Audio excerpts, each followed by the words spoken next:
Welcome back to the channel. My name is Sharonda, but you can call me Scoosa. And in today's video, I'm going to be giving y'all a story time. It's a part 2, but this time it's going to be about my all-natural birth with my son. So Yeshua was born April 11, 2020, which was a Saturday, and he was born during the pandemic. This was the beginning of the pandemic, as a matter of fact. So remember when the pandemic came, stores were closing early and closing even earlier.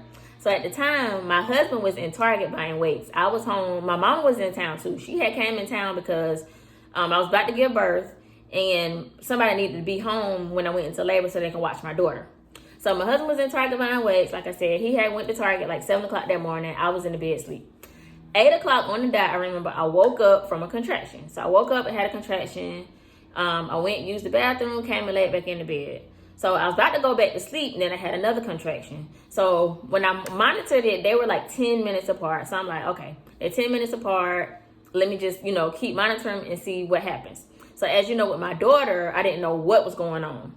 So my son, I knew, what the contractions felt like. I knew what to expect. So my plan was to take a bath. When I started contracting, I was going to take a bath, soak in the bathtub, do most of my laboring at home, so I wouldn't get sent back home if I went to the hospital. Well, that didn't happen. So about, I want to say 8:20, 8:30ish, I text my husband and I'm like, hey, I think I need to go to the hospital. I need you to come home. So he was like, calm down. You just having contractions. You said you're going to do most of your laboring at home. So just stay calm and labor at home. So I'm like, I know I said that, but my contractions are like 5 minutes apart now. So I need you to come home. So he was like, I'll be there in a minute. So at this point, I woke my mama up. I'm like, Mom, can you rinse out the tub? And she's like, what's going on? I'm like, I'm having contractions. Well, how far apart are they? And I'm like, can you just rinse out the tub? I'm having contractions. I'm in pain. I don't have time to talk to you. Can you just rinse out the tub? So, she was asleep. So you know how it is when you sleep and somebody wake you up out your sleep. So she went ahead. She ran my bath water, and she came to check on me. And she was like, how you doing? So I'm on the toilet. And I'm like, I don't think I can get in the bathtub. My contractions are 5 minutes apart now. And I think I'm about to have this baby. So she went and told her to find me something to wear. So she went in the room and she's like, you want to wear this? You want to wear that? I'm like, bro, just find me something to wear. I'm in pain. I'm having contractions. I ain't got time to be talking to you about what am I going to wear. I don't care what I wear. I just need some clothes to put on so I can go to the hospital. So at this point, Adrian still went home. So I called him back and I'm like, I need you to come home. I'm about to have this baby. So he was thinking that I was just, nervous and in pain, and I was just trying to get him to come home because I was basically nervous, and he thought I was overreacting. But I'm like, nah, my contractions are they're getting stronger and they're getting closer. So at this point, he gets home finally, y'all. And I said, you ready to go? And he was like, yeah, but let me take a shower first. A shower? A shower. This man wanted to take a shower first, y'all. So instead of me going off on him like I wanted to do, I was like, Lord, just keep this baby in me until I get to the hospital. This man is about to take a shower, and I'm just getting in the shower too and try to calm my nerves before I cuss him out. So I went ahead and I got in the shower. He was in the shower in the other bathroom. I was in the shower, calming myself down, trying to breathe through my contractions, just focusing on having this baby. So he finally get out the shower. He come and help me get out the shower, get my clothes on, everything. And we were on the way to the hospital, and before I could even get out the door, I had to throw up. So, and I remember my cousin used to tell me, whenever she's about to go into labor, she throws up before she have the baby. So I'm like, oh, Lord, I'm throwing up, this baby about to come. So at this point, my husband had looked, and he was like, all right, he said he knew that I was serious then because my contractions was 2 or 3 minutes apart. He was he started monitoring then, and he's like, oh, shoot, we got to get to the hospital. So anyways, we leave the house with him. I'm ashy at this point. I ain't putting nothing on. I ain't putting no lotion, nothing. I was just ready to get to the hospital and have this baby. I just remember looking down at my feet, and my feet were ashy as hell, y'all. So anyways, we get downstairs, we get in the car, and we're on the way to the hospital. This man is stopping at every red light. This man is stopping at every red light, dog. I pushed them with the emergency lights on. I pressed the emergency light. I said, boy, if you don't get me to the hospital.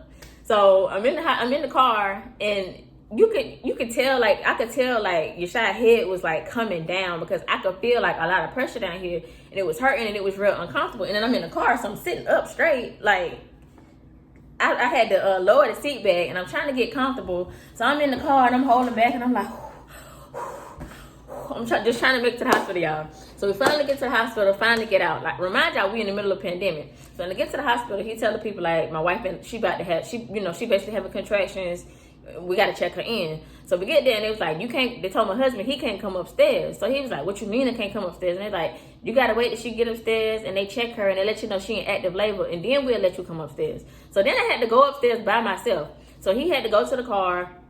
They had somebody take me upstairs in the wheelchair, and I was deep in contractions because I don't even remember how the person looked that carried me upstairs to the room. I remember it was a guy, but I think it was a guy, but I don't even remember. But anyway, so my husband went in the car waiting, and they took me upstairs in the room.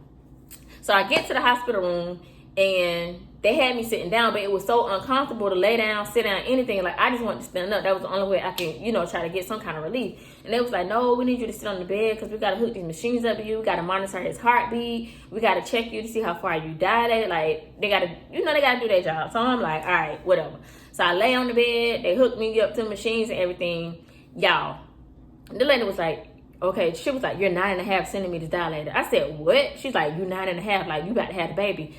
So I'm like, oh my God. So at this point, like, they didn't even have time to write my name on the board or nothing. Like, this how fast the shot was coming. Like, they ain't had time to write my name on the board or nothing. Like, I ain't had no kind of information. I was just Jane Doe at this point. So they went ahead, they got me in the room, and they told me to call my husband and tell him he could come on up. So I called him, and I was like, come on up. I'm 9.5 centimeters dilated. I told him what room I was in, everything. And this is the funny part. So remind y'all, even if I wanted medicine, I didn't even have time to take medicine or get an epidural because this how fast the shot was coming. So they rolling me down the little hallway or whatever, taking me to labor and delivery, and I'm holding on to the stretcher. And like these contractions were way worse than Araya. And I know now it's because Shy was a bigger baby, but my contractions were like 10 times worse than Araya. So they got me on the stretcher, carried me to the room, and I'm cussing. Oh shit, what the fuck? Get this damn baby out of me. Like, I'm going off, I'm cussing, I'm screaming. And the nurse was like, it's okay. Whatever you gotta say, just get it out, mama, just get it out. You're doing real good. So I'm like, I'm just out there. I'm just ready to get this baby out of me. So we finally get to the room, and I'm like, okay, I'm in the room. I don't see my husband. Like, where's my husband? I swear, 2 seconds I look up, he walked the door. So I'm like, good, all right, I'm ready. What I remember was looking up, and it was like a lot of nurses in the room with me. And I don't know if it was because I was so small and, I'm about to have a natural birth and they knew it or what, but it was like a lot of nurses just in there standing around watching. So this is why I say I had a village with Yeshua versus what I had with Araya. So when it was time for me to push, the doctor, first of all, she started counting, and she was like, if you feel the need to push, she's like, don't worry about me counting. She's like, you push when you feel like you need to push. So when I was about to have Shy, I had the urge to push. Like, when you giving birth, your body will tell you everything you need to know. That's what we're made for, y'all. We're women. This is what we're made for. So versus with Araya, they had me pushing when she wasn't ready to come. And also, I tore with Araya, and I didn't even tell with Shy. And Shy was a bigger baby. And that is why.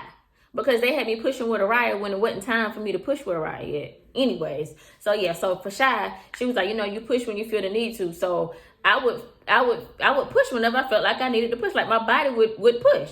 So every time I would push, my village, the doctor who pushed her out, the doctor who helped me, the doctor who delivered Shy is what I'm trying to say. The doctor who delivered Shy and her crew.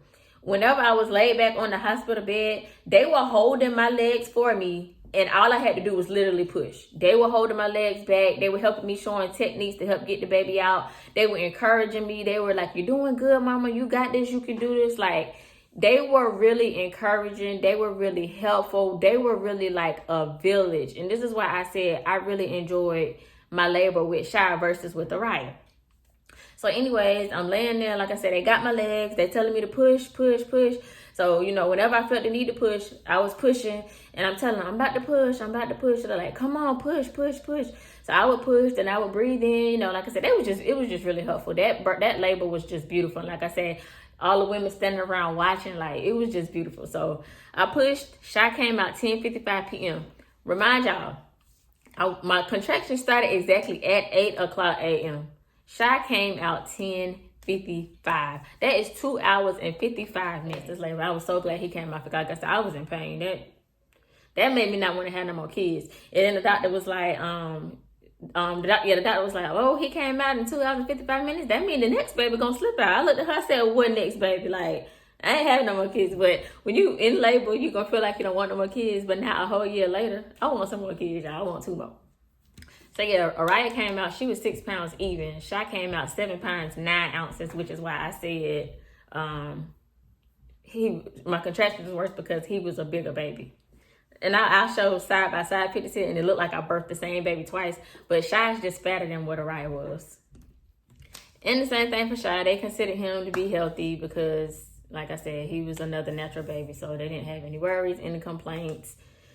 He was considered the healthiest baby on the labor delivery floor, just like his sister was. And we were out in 24 hours. 24 hours, we was gone, and we were able to come home. And Araya met her brother for the first time. And that'll probably be another story time, too, because y'all, she was so overprotective. Like I said, my mama was there, and Adrian's mom was there. And when they would be like, Araya, can we hold your brother? She'd be like, no, no, no. And it even got to the point where she got a little older. She would be like, my baby. Like she's still like that to this day. Like she overprotective of her brother. She loved her brother. But anyways, if y'all enjoyed this video, please give me a thumbs up.